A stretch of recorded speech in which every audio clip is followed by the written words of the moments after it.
है। बजट एक financial statement है सारे एंटिसिपेटेड एक्सपेंडिचर का और रिवेन्यू का, मतलब रिसिप्ट का, किसकी, सरकार की, for the coming financial year. अब ये मैंने आपको डेफिनेशन नहीं बोली है, मैंने तो आपको अपना समझा हुआ टर्म समझा है, डेफिनेशन अपने आप बन गई, तो डेफिनेशन याद करने की जरूरत नहीं होती। तो देखो वहां लिखा भी होगा, budget is a financial statement containing all the anticipated expenditures and revenues of the government for the coming financial year. ये लिखा है कि नहीं लिखा है? पर मैंने कोई याद थोड़ी किया है, मैंने तो बस इसको समझा है, डेफिनेशन अपने आप बन गई। आया बात समझ में? ये तो वही वाली बात हो गई, मैं तो बोलता भर हूँ, मैं तो सच बोलता हूँ, कड़वी अपने आप लग जाती। तो सच में ये बात है कि आप अपने से समझो बस, और डेफिनेशन को याद करने की चीज़ नहीं होती। इतनी मोटी किताब एक एक ठो पढ़ना है तुम लोगों को, इंडियन इकोनॉमी पढ़ना है, ये पढ़ना है, रट नहीं सकते हो। समझोगे और वर्ड रखोगे, जैसे मैंने क्या किया, वर्ड, जैसे अभी वो क्या पूरा था, वो समझ चुका है बजट क्या है, पर दिक्कत कहाँ पे हुई, वो बजट बिल है बोल दिया। क्यों? क्योंकि उसको वर्ड नहीं मिल रहा है ना, बोलूं क्या? और ये वर्ड कैसे मिलेगा? जितना तू बुक रीडिंग करेगा उतना तेरे दिमाग में वो टिक करेगा वर्ड। अब मेरे दिमाग में टिक कर चुका है। बजट के लिए सबसे बेटर वर्ड क्या है बोलना? एक फाइनेंशियल स्टेटमेंट है, किसका? सरकार का, जिसमें सारे रिसिप्ट कंटेन करके रखो। क्या?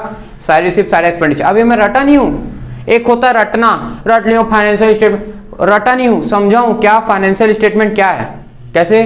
तो मतलब फाइनेंशियल स्टेटमेंट कहने का मतलब मेरे दिमाग में ये बैठा हुआ है कि हाँ ये एक ऐसा स्टेटमेंट है जो सरकार का फाइनेंस को संभालेगा, आएगा कहाँ से, जाएगा कहाँ। तो ये सरकार की एक प्रकार की फाइनेंस एक्टिविटी हो गई। तो सरकार का ये फाइनेंशियल स्टेटमेंट है, वो भी फ्यूचर का, एंटिसिपेटेड, और एक साल का, जिसपे सरकार का सारा रिसिप्ट है और सारा एक्सपेंडिचर है। अब बजट जो होता है ना, वो बेसिकली किसी डेवलप्ड इकोनॉमी के अंदर में तो हमेशा बैलेंस रखना पसंद करती है। बजट 3 टाइप्स के होते हैं। उसके पहले आप लोगों को developmental expenditure, non developmental expenditure पता है? जो नेशन की एक्सपेंडिचर, ऐसे कैपिटल एक्सपेंडिचर या ऐसे रिवेन्यू एक्सपेंडिचर जो कंट्री के डेवलपमेंट के लिए काम आ रहे हो, जैसे कि कंस्ट्रक्शन ऑफ रोडवेज, या फिर आपने अपने कंट्री में एम्प्लॉयमेंट बढ़ा दी उनको रोजगार दे करके, तो सरकार का रोजगार देना रिवेन्यू एक्सपेंडिचर था, और रोडवेज में खर्चा करना कैपिटल एक्सपेंडिचर था। और दोनों ही एक्सपेंडिचर सरकार के लिए डेवलपमेंटल एक्सपेंडिचर हो गया, क्योंकि उससे नेशन का डेवलपमेंट हो रहा है। तो ऐसा खर्चा जहां से नेशन का ग्रोथ और डेवलपमेंट हो, such expenditure on the nation growth and development is known as development expenditure. पर नॉन डेवलपमेंट एक्सपेंडिचर जहां पे सरकार खर्चा कर रही, जैसे डिफेंस अपने प्रोटेक्शन के लिए, डिफेंस से कोई ग्रोथ थोड़ी हो रही है क्या? इंफ्रास्ट्रक्चर ग्रोथ हो रही क्या?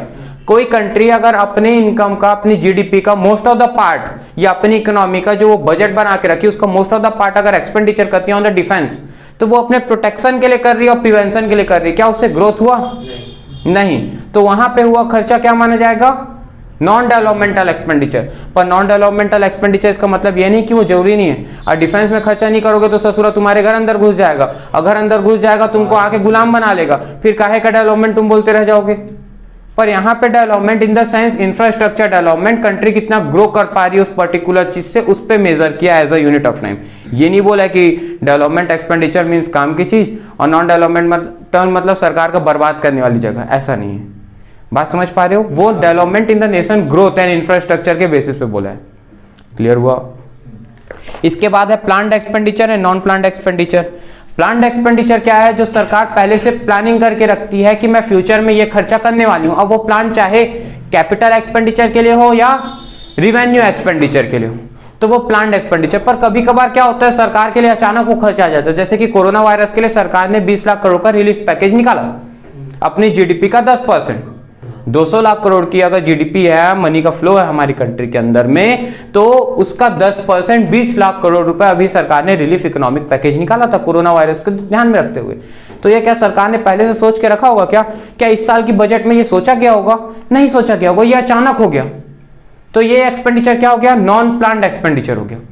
तो एक प्लान्ड एक्सपेंडिचर, एक नॉन प्लान्ड एक्सपेंडिचर। अब इस 20 लाख करोड़ में कितने सारे रिवेन्यू एक्सपेंडिचर होंगे सरकार के, जो 500 रुपए हर औरतों के जनधन अकाउंट वाले खाते में भेजी सरकार 3 महीने तक, 1500 रुपए भेजी थी ना, ये क्या हो गया? Non planned revenue expenditure. और जो एमएसएमई, मीडियम स्मॉल और मीडियम एंटरप्राइजेस को, एमएसएमई को, माइक्रो स्मॉल मीडियम एंटरप्राइजेस को जो पैसा दे रही होगी सरकार, वो लोन के रूप में दे रही है। फिर उस पर इंटरेस्ट रेट कम लेकर के उनसे रिटर्न तो पैसा ले रही ना, तो ये एक्सपेंडिचर उनका क्या हुआ सरकार का, क्योंकि इससे बैलेंस शीट, सरकार लोन दे रही है तो सरकार की बैलेंस शीट में क्या बढ़ेगा, एसेट्स बढ़ जाएगा। तो ऐसा एक्सपेंडिचर जहां से सरकार की बैलेंस शीट अफेक्ट हो वो क्या है, सरकार के लिए कैपिटल एक्सपेंडिचर है। तो ये क्या हो गया, नॉन प्लान्ड कैपिटल एक्सपेंडिचर, क्योंकि लोन देना पहले से तो अपनी बजट में सोच के नहीं रखी होगी। तो ये क्या हो गया, नॉन प्लान्ड कैपिटल एक्सपेंडिचर। तो एक प्लान्ड कैपिटल एक्सपेंडिचर, एक नॉन प्लान्ड कैपिटल एक्सपेंडिचर। ये क्लियर हुआ। इसके बाद अब आपको कुछ एग्जांपल दिया, ये आपका होमवर्क है। Whether the following items are revenue receipt और capital receipt. Whether the following items are revenue expenditure and capital expenditure. आप इन टर्म्स को पढ़ो और पहचानने की कोशिश करो कि ये क्या है, रिसिप्ट है या एक्सपेंडिचर है, रेवेन्यू रिसिप्ट है, रेवेन्यू एक्सपेंडिचर है, कैपिटल रिसिप्ट है, कैपिटल एक्सपेंडिचर है। ये आप लोग पढ़ने की कोशिश करो। अब मैं आप लोगों को अभी आखिरी टॉपिक और सबसे इंपॉर्टेंट टॉपिक समझाने जा रहा हूं, इस पे ध्यान आप लोगों का फोकस होना चाहिए, बजटरी डेफिसिट। देखो सबसे पहले मैं डेफिसिट और बजटरी डेफिसिट समझाऊं, मैं 3 प्रकार के टाइप्स बता देता हूं। टाइप्स ऑफ बजट क्या होते हैं, टाइप्स ऑफ बजट 3 टाइप का होता है। बजट 3 टाइप का होता है। देखो 3 टाइप का बजट कैसे, कुछ नहीं है, सबसे नाम दे दिया बस। तो एक्चुअल में बजट 2 टाइप का होता है। एक होता है क्या, बैलेंस्ड बजट, और इन दोनों को मिला के बन जाता है क्या, अनबैलेंस्ड बजट। अब बैलेंस बजट तो आप समझ गए क्या, कि जब सरकार का जो जितना भी रिसिप्ट है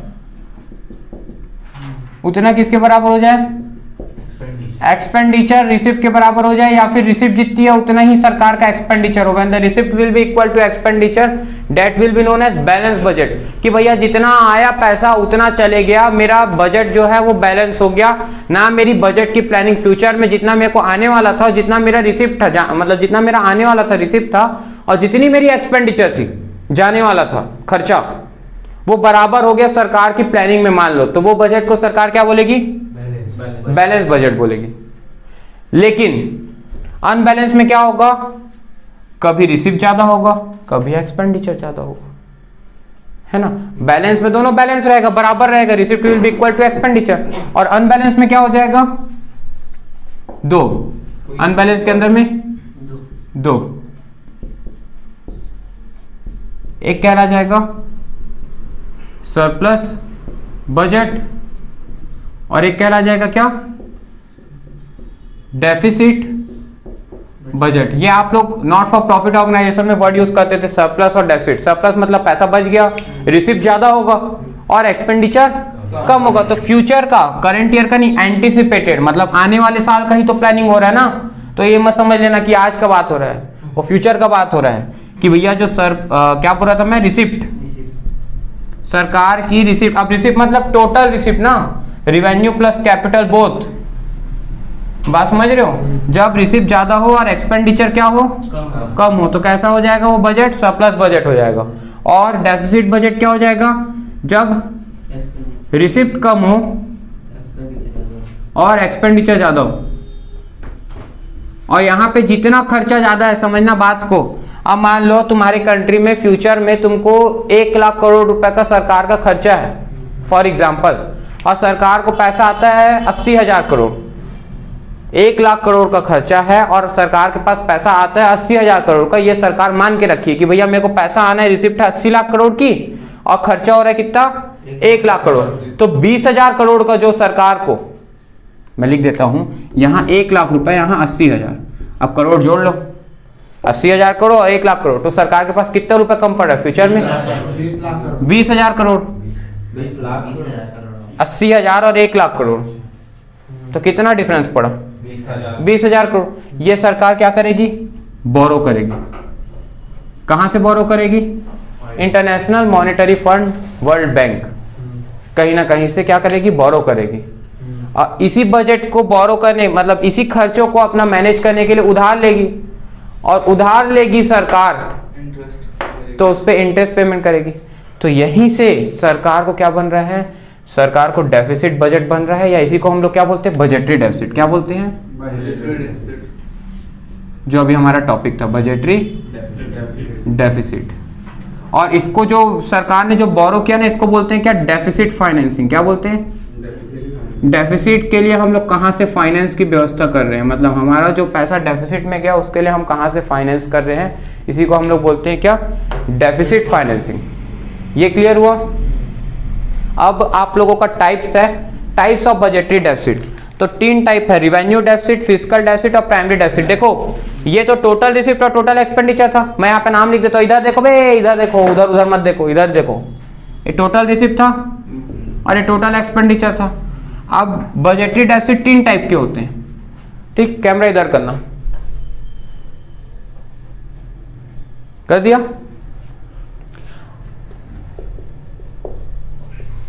अब मैं इसी को लिख रहा हूं, ये ठीक है। बजटरी डेफिसिट 3 टाइप का होता है।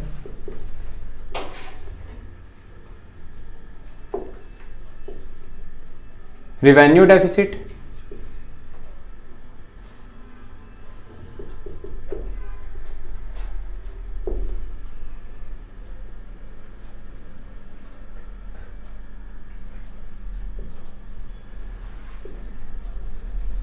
प्राइमरी डेफिसिट और फिस्कल डेफिसिट। देखो फिस्कल डेफिसिट में क्या होगा, ये कोई वीडियो अपलोड नहीं हुआ है ना, तो अभी यहाँ चुपचाप इधर देखो, उससे कोई फर्क नहीं पड़ता, मैं उसके लिए नहीं पढ़ा रहा हूँ। तुम लोग हंसोगे, साला ससुरा तुम्हारे लिए बोल रहा हूँ, है ना। मैं कुछ सोच रहा था कि वहाँ फिस्कल लिखने की जगह तुमको समझाऊँ क्या बताना चाह रहा हूँ। यहाँ टोटल डेफिसिट की बात हो रही है। फिस्कल डेफिसिट मतलब कि टोटल फाइनेंशियल ईयर में जो ओवरऑल आपको डेफिसिट पड़ा उसको बोलते हैं, ठीक है। और यहाँ पे पहले समझो रिवेन्यू डेफिसिट क्या होता है। तो रिवेन्यू डेफिसिट, जैसे कि डेफिसिट में क्या पढ़े थे आप लोग, डेफिसिट बजट में टोटल रेसिप्ट जब टोटल एक्सपेंडिचर से ज़्यादा होता है, तो जितना आप लोगों का खर्चा ज़्यादा है रिसिप्ट से ज़्यादा कितना था, 20,000 करोड़। 20,000 करोड़ आपको क्या बन गया था, डेफिसिट बजट, क्या, बजटरी डेफिसिट। इस टोटल रेसिप्ट में मान लो अगर आपका रिवेन्यू रिसिप्ट, क्या बोल रहा हूँ, रिवेन्यू रिसिप्ट और कैपिटल रिसिप्ट दोनों जुड़ा होता, तो रिवेन्यू रिसिप्ट अगर आपका मान लो कम है और रिवेन्यू एक्सपेंडिचर आपका ज्यादा है, तो वो आपको क्या बन जाएगा, रिवेन्यू डेफिसिट बन जाएगा। When the revenue expenditure is more than revenue receipt, termed as revenue deficit. Fiscal deficit, देखो फिस्कल मतलब फाइनेंशियल। जब भी ये वर्ड फिस्कल कहीं भी लिखा मिले ना, इसका मतलब होता है फाइनेंशियल, फाइनेंशियल डेफिसिट, ठीक है। अब फाइनेंशियल डेफिसिट क्या होता है, जो आपका इस साल का फाइनेंस ईयर का एक डेफिसिट बना है उसको हम लोग बोलते हैं क्या, फाइनेंशियल डेफिसिट। और इसके बाद मैं आप लोग को बताऊंगा प्राइमरी डेफिसिट क्या होती है। तो देखो फाइनेंशियल डेफिसिट निकालने का तरीका क्या होता है, देखो इसको आप लोग क्या करें, इसका फॉर्मूला क्या बन जाएगा रिवेन्यू डेफिसिट निकालने का, revenue expenditure minus revenue receipt, तो निकल जाएगा क्या, रिवेन्यू डेफिसिट। ये समझ में आया। वैसे ही फिस्कल डेफिसिट का क्या आप लोग फॉर्मूला बनाओगे, ये देखो एक बार पढ़ो क्या लिखा, देखो फिस्कल डेफिसिट का total expenditure minus total receipt. लेकिन देखो मैंने आपको क्या बताया था, आपका जो ये डेफिसिट बजट है यही आपका क्या बन जाएगा, फिस्कल डेफिसिट बन जाएगा। अभी बोला था जो आपका ओवरऑल है, मतलब कि आपका यहाँ पे क्या रहेगा, total expenditure will be greater than total receipt, है ना। यही तो फाइनेंशियल ईयर का आपका क्या रहेगा, डेफिसिट रहेगा। लेकिन ना इसको थोड़ा सा अलग किया है, रीजन क्यों, कि टोटल एक्सपेंडिचर आप लिख दो माइनस कर दो, अलग कर दो, टोटल रिसिप्ट को लिख दो आप लोग पहले रिवेन्यू रिसिप्ट, क्योंकि revenue receipt plus capital receipt दोनों को जोड़ के क्या बनता है, टोटल रिसिप्ट बनता है। रिवेन्यू रिसिप्ट और कैपिटल रिसिप्ट जब दोनों को जोड़ दोगे तो बन जाएगा क्या, total receipt minus capital receipt excluding, अब समझना बात को ध्यान से, यही लिखा है सब कुछ। 20,00,000 करोड़, सॉरी 20,000 करोड़ रुपए का तुमने पहले ही क्या किया, बोरो किया। ये पैसा क्या था, बोरोइंग था कि नहीं था। ये जो डेफिसिट पड़ा इसको आपने क्या किया, IMF से उधार लिया, बोरो किया है पैसा। अब तुम ससुरा इसको भी जोड़ दोगे ये भैया जितना पैसा तुमने लिया है, उधार लिया है, वो आपका रिसिप्ट है कि नहीं है? कैसा रिसिप्ट है ये? पढ़े हो घर में? जब सरकार को पैसा आता है तो रिसिप्ट है, सरकार का खर्चा होता है तो एक्सपेंडिचर है। अगर ये पैसा आया है तो ये रिसिप्ट है कि नहीं है बुड़वक लोग? तो कौन सा रिसिप्ट है? कैपिटल। क्यों? क्योंकि बैलेंस शीट अफेक्ट हुआ है। क्योंकि बैलेंस शीट अफेक्ट हुआ है, सरकार की क्या बढ़ जाएगी? लायबिलिटी बढ़ जाएगी लोन से। कुछ है? पढ़े हो? कुछ बुद्धि में है? सब साले लतखोर हो, घर में सब सो रहे थे, कुछ नहीं पढ़े हो। तो ये बन गया क्या? Capital receipt. अब टोटल आपका रिसिप्ट कितना हो गया? पहले था रिसिप्ट कितना? 80,000 करोड़। अभी कितना हो गया? इसको जोड़ दोगे तो 1 लाख करोड़ का आपका क्या हो गया? रिसिप्ट हो गया बेटा। और 1 लाख करोड़ का आपका क्या हो गया? एक्सपेंडिचर हो गया। आपका बजट बैलेंस हो गया। आपका बजट बैलेंस हो गया। Receipt, total receipt will be equal to total expenditure हो गया। पर क्या एक्चुअल में आपका ये जो बजट था वो बैलेंस हुआ, या डेफिसिट होने के चलते आपने ये लोन लिया था? होने के चलते लिया ना। उस साल, जिस साल डेफिसिट हुआ, उसके लिए आपने पहले से तैयारी करके पहले से ही लोन ले लिया था कि भैया मुझे पहले से पता है कि मेरे खर्चे ज्यादा है इतने के, और इतने की मेरी रिसिप्ट है, तो मेरे को इतना तो लेना ही पड़ेगा, जिसके लिए आपने पहले से प्लानिंग कर दी। क्योंकि लोन तो एक दिन में नहीं मिलता होगा। जब तुम सरकार पास लोन ले जाते हो, इतना सारा कागज देना पड़ता है, तो सोचो सरकार को IMF से लोन निकलवाने में कितना दिन का समय लगता होगा। तो सरकार को जब चाहिए है, जिस दिन आग लगी उसी दिन थोड़ी कुआं खोदेगी सरकार, वो तो पहले से ही खोद के रखेगी ना कुआं, की कभी आग लग गई तो इस्तेमाल कर सकती हूँ। तो पहले से ही सरकार इसके लिए प्रोसीजर लगाना शुरू कर देती है। पर अगर आप इसको भी जोड़ दोगे अपनी कैपिटल रिसिप्ट में, बोरोइंग को, तो फिर आपका ये कैसे निकलेगा? आपका फिस्कल डेफिसिट कितना निकलेगा कि इस फाइनेंशियल ईयर में डेफिसिट कितना हुआ, ये निकलेगा कैसे? इसीलिए आपको कैपिटल रिसिप्ट से घटा के रखना पड़ेगा क्या? बोरोइंग्स को। तब तो आपका 1 लाख का क्या आ गया? देखो 1 लाख करोड़ का आपका क्या आ गया? सुना ध्यान से, 1 लाख करोड़ का आपका क्या आ गया? Total expenditure. रिवेन्यू रिसिप्ट मान लो आपको दिया हुआ था 60,000 करोड़, और कैपिटल रिसिप्ट बोरोइंग को जोड़ के 40,000 करोड़ हो जाता, और ऐसे में था 20,000 करोड़। अब अगर मैं 40,000 करोड़ लिख दूंगा तो 40,000 प्लस 60,000 1 लाख करोड़ का रिसिप्ट भी हो गया। तो फिर क्या है? आपका डेफिसिट निकला या बैलेंस हो गया? तो अगर आपको डेफिसिट निकालना है तो आपको एक्सक्लूड करके रखना पड़ेगा कैपिटल रिसिप्ट से। क्या एक्सक्लूड करके रखना पड़ेगा? बोरोइंग्स को, जो करंट ईयर बोरोइंग है ना, उसको एक्सक्लूड करके रखना पड़ेगा। तब जाके निकलेगा आपका क्या? Fiscal deficit. तो ये समझ में आया अलग अलग क्यों लिखा है? क्योंकि इसको कैपिटल रिसिप्ट में क्या लिखना था अपने फॉर्मूले में? एक्सक्लूडिंग बोरोइंग लिखना था। ये क्लियर हुआ? ये बन जाएगा इस साल का फाइनेंशियल ईयर का, एक फाइनेंशियल ईयर का डेफिसिट। इसने नाम क्या पड़ा? फाइनेंशियल डेफिसिट या fiscal deficit. Fiscal means of 1 financial year. तो एक फाइनेंशियल ईयर का सरकार का कितना डेफिसिट पड़ रहा है बजट में, ये समझ में आया? प्राइमरी डेफिसिट क्या होता है? देखो अब यही फाइनेंशियल डेफिसिट जो आपका 1 साल का है ना, इस फाइनेंशियल डेफिसिट को आप कैसे दूर करोगे?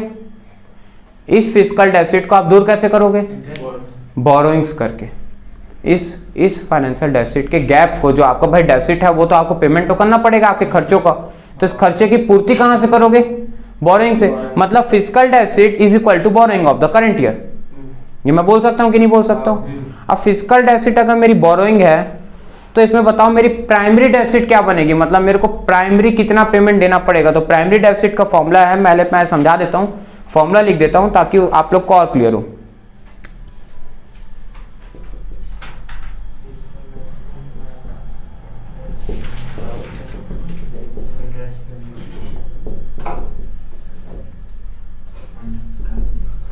देखो प्राइमरी डेफिसिट हमेशा मूलधन का होता है। आज आप लोन ले लोगे तो आज जैसे IMF ने आपको इस साल बजट आपने बनाया है, इस साल प्लानिंग कर ली अगले साल के लिए, मतलब 1 अप्रैल 2021 से 31 मार्च 2022 तक का आपको बजट डेफिसिट में था 20,000 करोड़ का, जिसके लिए आपने 1 अप्रैल 2021 में ही आपने लोन ले लिया।